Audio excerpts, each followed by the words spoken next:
Hi மக்களே, வணக்கம்.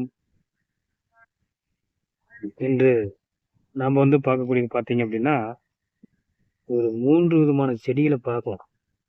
3 விதம் இல்ல, 3 ஒரே ரகமான செடிகள். அதனுடைய பலன்களும் ஒரே மாதிரி தான் இருக்கும். அந்த செடி தான் இப்ப நம்ம பார்க்க போறோம். முதல்ல நம்ம தூதுவளை அப்படின்ற ஒரு செடிய பார்க்குறோம். அடுத்தது பார்த்தீங்க அப்படின்னா, கண்டங்கத்திரி. சரிங்களா? என்னது? கண்டங்கத்திரி செடி.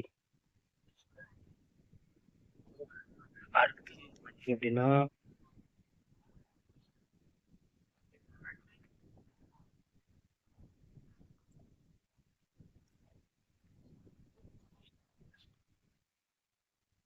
சுண்ட செடி. சரிங்களா? என்னது? சுண்ட செடி.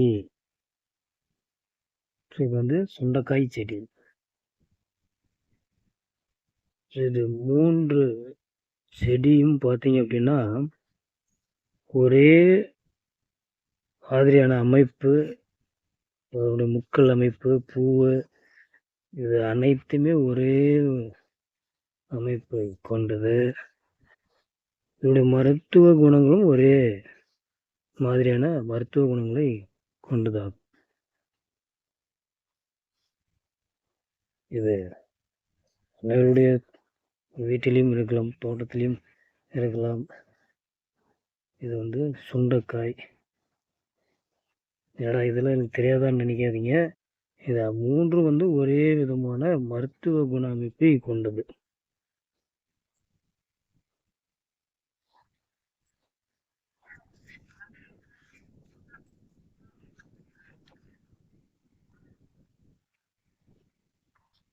இப்போ முதல்ல இந்த தூதுவளை செடியை நம்ம எடுத்துக்கலாம். சரிங்களா? இந்த தூதுவளை செடி பார்த்தீங்க அப்படின்னா, பூ இதனுடைய இலைப்பகுதி, தண்டு இது அனைத்தும் பார்த்தீங்கன்னா, இந்த மார்பு சளி இதுக்கு கேட்கும் தன்மை கொண்டது. அடுத்தது பார்த்தீங்க அப்படின்னா, ஒரு பூ இருக்குது பார்த்தீங்களா? அந்த பூவை நம்ம வெந்நீரில் வதக்கி சாப்பிட்டோம்னா முகம் பிரகாசிக்கும், ஆண்மைத்தன்மை அதிகரிக்கும், முக வசீகரத்தை ஏற்படுத்தும். சரிங்களா? வசீகரத்தை ஏற்படுத்தக்கூடிய இந்த பூ, தூதுவளை இலையோட பூ. சரிங்களா? இலை, தண்டு இதெல்லாம் பார்த்தீங்க அப்படின்னா, நம்மளுடைய மார்பக சளி, நெஞ்சு சளியை போக்கக்கூடியது. இது அதனுடைய காய். காஞ்ச காய் தான் இருந்தது, பச்சை காய் இன்னும் வரலை. அடுத்ததா பார்த்தீங்க அப்படின்னா, கண்டங்கத்திரி. இது பார்த்தீங்க அப்படின்னா, இதுவும் இந்த மார்பக சளி. அது 3 செடியுமே மார்பக சளிக்கு உகந்தது. இந்த கண்டங்கத்திரிக்காயும் அதே மாதிரி தான். இது அனைத்துமே கத்திரிக்காயினுடைய குடும்பத்தை சார்ந்ததுன்னு நினைக்கிறேன். இல்லை, இதோட சேர்ந்தது தான் கத்திரிக்காய் குடும்பமா என்னன்னு தெரியல. ஆனால் எல்லாமே ஒரே வகையான குடும்பத்தை சார்ந்தது. இதுவும் மார்பக சளிக்கு மிக உகந்தது. இன்னும் பல்வேறு விதமான பயன்களை கொண்டிருக்கக்கூடியது இந்த கண்டங்கத்திரி. இதனுடைய வேர், காய் அனைத்தும் நல்ல ஒரு பயனளிக்கக்கூடியது.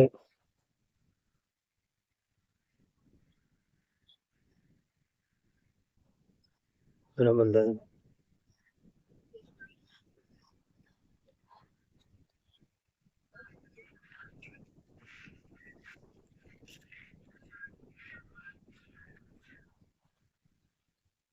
இது சுண்டக்காய் செடியை பார்த்தீங்க அப்படின்னா, பூ பாருங்க வெள்ளையா இருக்குது. அது ரெண்டுக்கும் பூ ஒரே மாதிரி தான் இருக்குது. இதுக்கு மட்டும் வெண்மை நிறத்தில் இருக்குது, ஆனால் அமைப்பு ஒரே அமைப்போடு இருக்குது.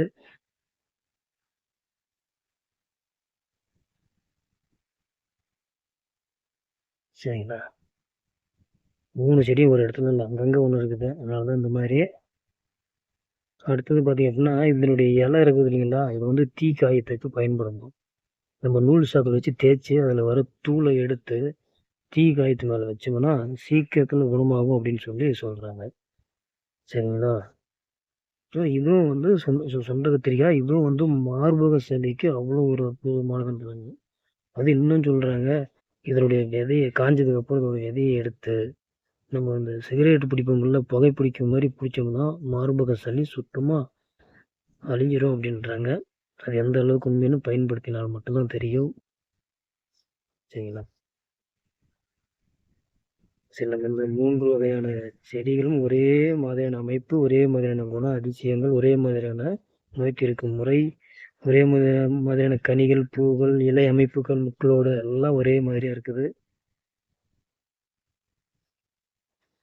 ஸோ இதை பகிர்ந்து நம்ம வந்து 3 செடிகளையும் நம்ம பார்த்துக்கிறோம். நன்றி. வணக்கம்.